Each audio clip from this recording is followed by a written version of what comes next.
you ever walk away from a conversation with someone you care about and something just feels off? They smiled, they laughed, they said all the right words.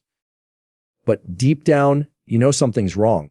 Today, I'm going to show you the quiet signs that someone close to you may secretly dislike you, because when you can spot them early, you can protect your peace.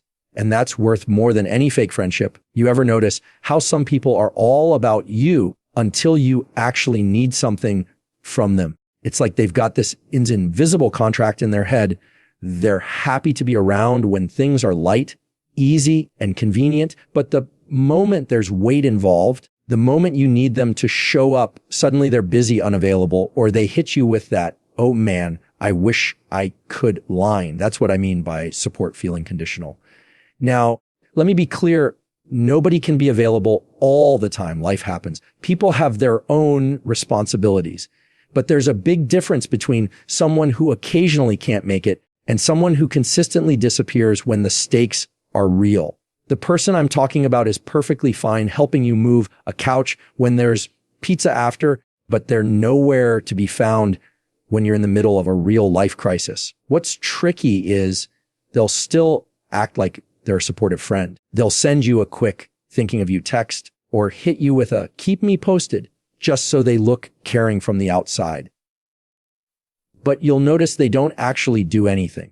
They give just enough to maintain the appearance of closeness without putting in the effort closeness requires. Here's how you can feel it. Think about the last few times you reached out in a vulnerable moment. Did they lean in or did they dodge? Did they listen without distraction, or did they somehow shift the conversation back to them? The pattern tells the truth. You can't judge someone's loyalty by how they act when everything's good. You judge it by how they respond when things get messy.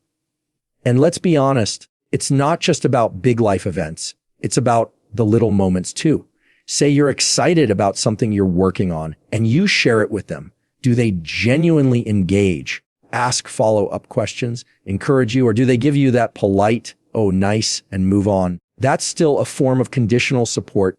They show interest only when it fits their mood or agenda. What makes this hard to spot is the guilt they can make you feel for even noticing it. They might play it off as you being too sensitive or expecting too much. But think about it. You're not asking for constant attention. You're asking for basic reciprocity. Real friends, real loved ones don't keep a mental scorecard. They don't pick and choose moments based on convenience. Sometimes this conditional support is rooted in jealousy. They'll be all over you when you're struggling because it makes them feel better about themselves. But when you start doing well, suddenly they're distant or they downplay your progress. Other times it's just plain selfishness. They want the benefits of closeness without the responsibilities that come with it. And here's where you need to trust yourself. Your gut knows when someone is genuinely in your corner. You know the difference between a "sorry, I can't," that's real, and one that's just an excuse to avoid effort. You know when you're being valued versus when you're being managed. The reality is, if someone's love or friendship comes with fine print, it's not love or friendship. It's a transaction. And you deserve more than that. You deserve people who stand with you when it's sunny and when it's storming, people who don't treat your needs like an inconvenience. So when you notice someone's support always has conditions, don't ignore it and don't explain it away. Because the sooner you see it for what it is, the sooner you can stop pouring your energy into someone who's only holding a cup when they're thirsty. There's a certain kind of person who will never openly say they don't like you, but they'll make sure you feel it in small doses. They wrap their dislike in humor, in just kidding moments, in compliments that don't quite land the way a compliment should. You know the type. You get a "wow, you actually look good today," or "you're pretty smart for someone who," and then they laugh, waiting for you to laugh along. And if you don't, they hit you with "relax, I'm just messing with you." That's the thing about backhanded compliments. They're like tiny paper cuts. One by itself might not hurt much, but over time, they add up. And here's what makes them dangerous. They give the other person deniability. They can always claim they were just joking, or you're taking things too seriously, while still getting to slip in the jab they wanted to say in the first place. Pay attention to the pattern. Do they consistently give compliments that have a sting at the end? Do they point out your mistakes in a way that feels more like a dig than genuine feedback? A healthy friend or loved one will celebrate you without needing to undercut you. Someone who secretly resents you can't resist adding that little twist, because the compliment isn't about making you feel good.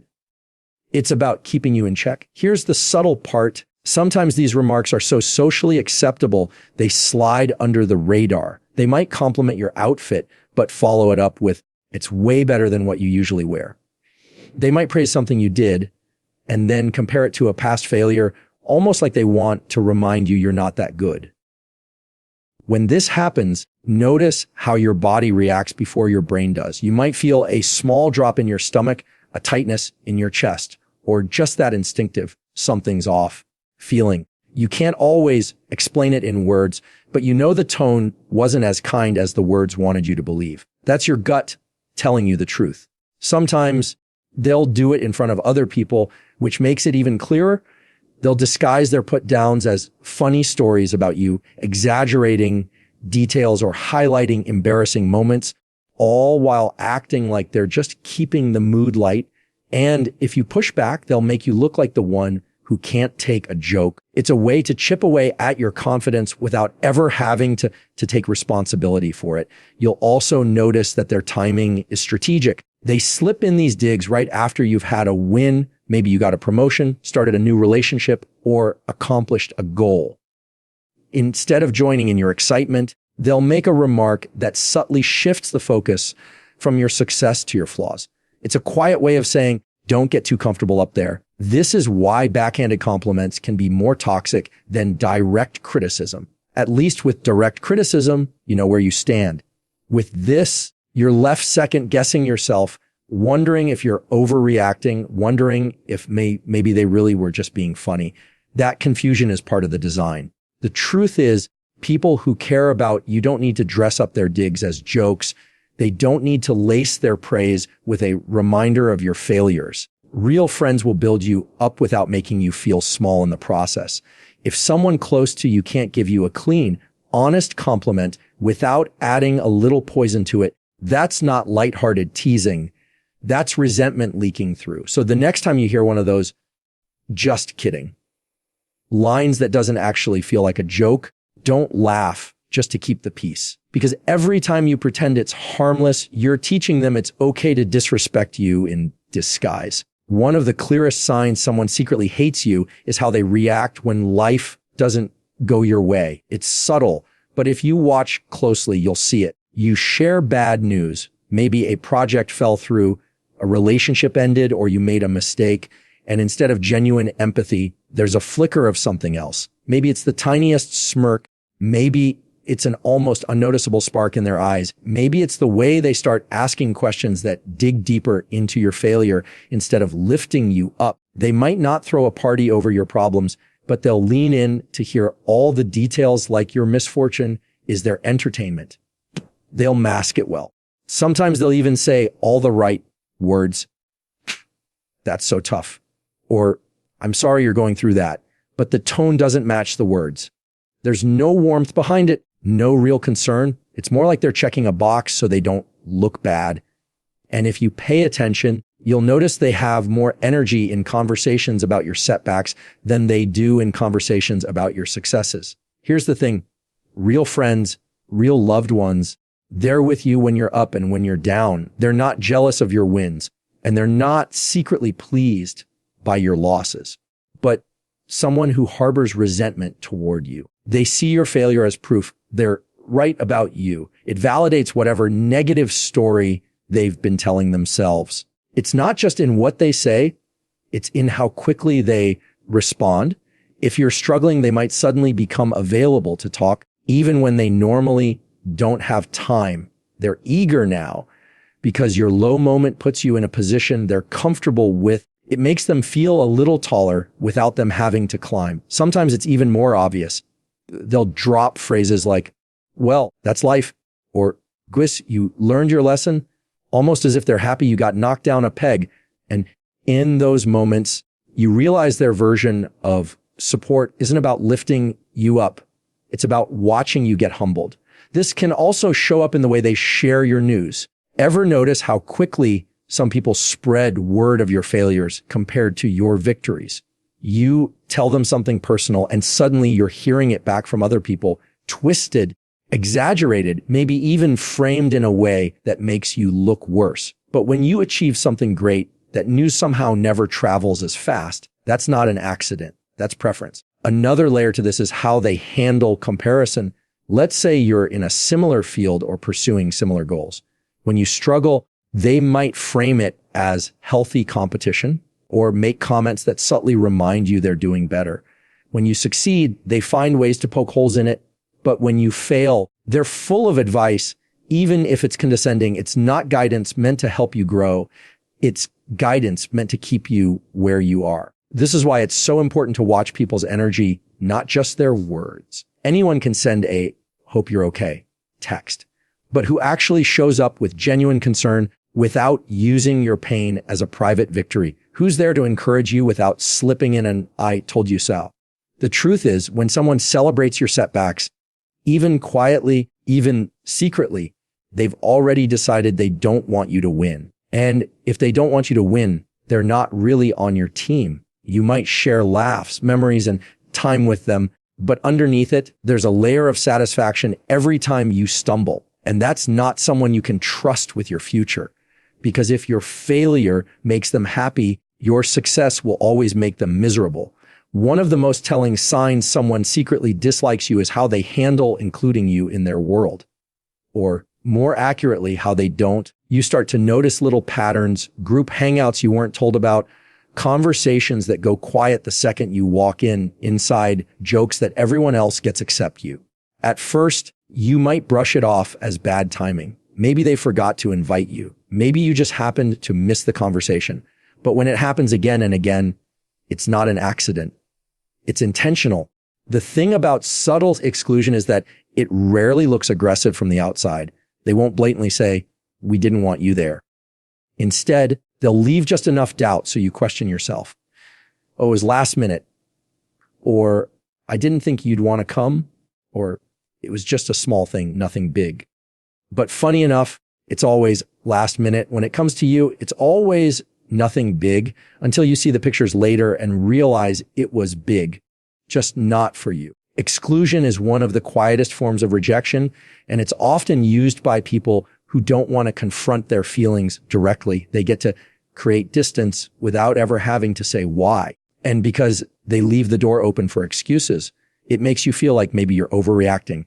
That self-doubt is exactly what keeps you from calling it out. It's not just about parties or dinners either. It's about the everyday conversations you're left out of. Maybe the group starts making plans in a text thread you're not on. Maybe decisions get made without your input, even though they affect you. Or maybe they talk about shared experiences right in front of you, making it clear you weren't part of them. The message is the same. We don't see you as part of this. What makes this sting more than outright conflict is that it's passive. They're not fighting you. They're just erasing you from parts of their life. And because it's quiet, you're left wondering if you're imagining it. But here's the truth. Real friends don't accidentally forget to include you over and over. People who care about you make space for you. They remember you when they're making plans. They want you in the room. Sometimes exclusion is used as a way to control you. If they sense you've upset them or stepped out of line, suddenly you're not invited to things for a while. It's like a punishment. They withhold their presence and your access to the group as a way to make you feel the loss. This isn't friendship, it's emotional manipulation. And here's the other layer. Exclusion doesn't just make you feel unwanted, it makes you feel replaceable. They might invite someone else into the space you used to occupy, and it's their way of sending the message that you're not as important as you thought you were. That's a power move, and it's one people use when they're holding on to resentment or dislike they don't want to voice. The temptation in these moments is to try harder, to insert yourself into their plans, to joke about not being invited in hopes they'll feel bad. But people who exclude you on purpose don't change because you remind them you want to be included. If anything, that just confirms to them that they can control how you feel.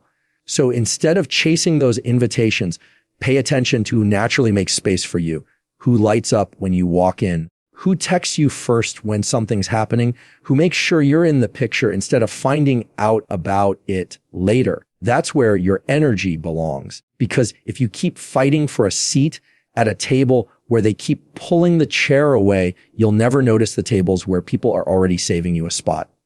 Sometimes the truth about how someone feels isn't in what they say, it's in what their body says when they're around you. Words are easy to control. People can smile, compliment you, and act interested. But the body slips. And when someone secretly hates you, their body language almost always gives them away. You can feel it before you even consciously notice it. You walk into a room and there's a shift. Their shoulders tense. Their smile looks like it was switched on too late. Their eyes meet yours, but only for a second before darting away. It's not always dramatic. In fact, the subtlety is what makes it so telling. They're not trying to be cold. They're just not able to fully fake warmth. Watch for the way they position themselves. People who genuinely enjoy your company tend to lean in when you talk. Their body opens up toward you. Their arms are relaxed. Their feet point in your direction. Their gestures feel natural. But someone who's hiding dislike will often do the opposite without even realizing it. Crossed arms, angled away, creating physical barriers like holding a phone in front of them or keeping a bag between you. It's their subconscious way of keeping distance. Even their touch or lack of it says something. Maybe they used to hug you, pat you on the back, or give you that friendly nudge during a laugh. Now it's gone, or it's replaced by the bare minimum, a quick, obligatory handshake. If that physical warmth disappears because emotional warmth is already gone, facial expressions are another giveaway.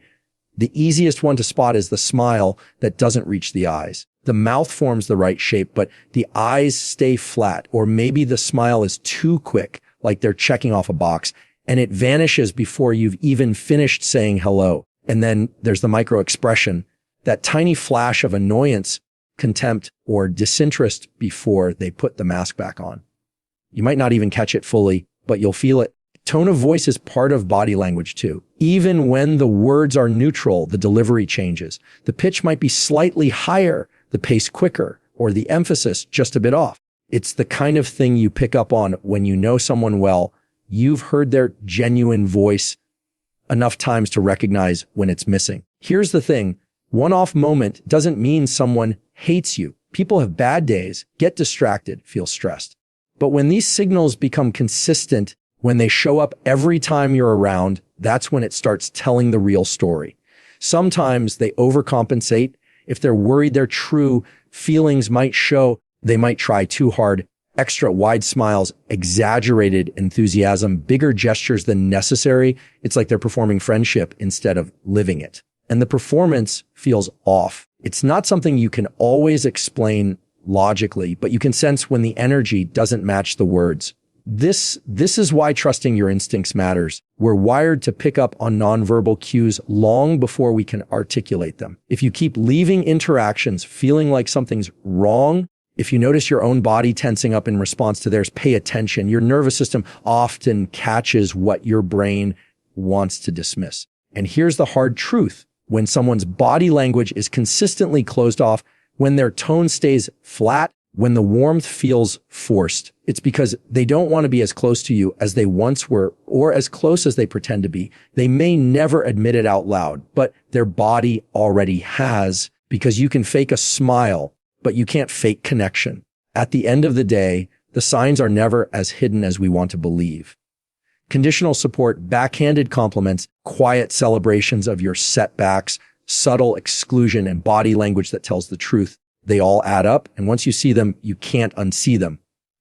The point isn't to live paranoid, dissecting every interaction. It's to stop giving unlimited access to people who've already shown you they don't value it. Protect your energy. Surround yourself with the ones who show up, lift you higher, and want to see you win. Because life's too short to keep handing your heart to people who are secretly rooting against it.